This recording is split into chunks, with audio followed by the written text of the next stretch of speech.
Alright, so I'm going to finish off the top part here, and it's just a pain because it just takes so much heat.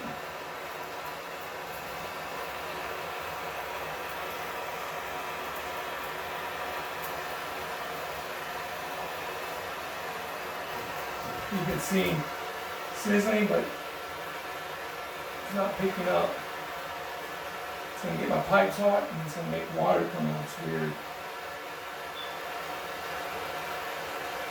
Nope.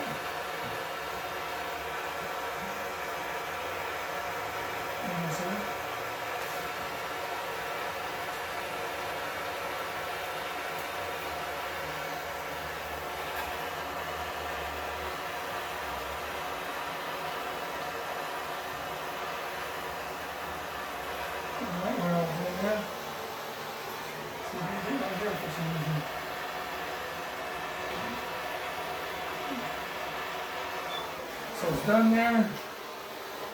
A little flux. Just kind of smooths it out.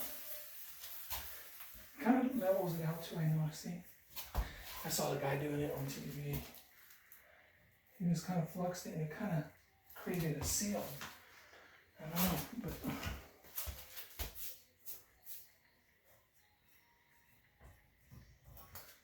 all soldered up. I did this one in advance. Can you see that? Let me see. No, you can't see that one up there. But I did that one. Oh yeah, great. I don't want to angle. Anyways. It's like this thing don't want to bend anymore. Fucking crap. Anyways, if you see right at the top, I already had done that one, so now I just nail it in, put the thing in the thing and see how it works.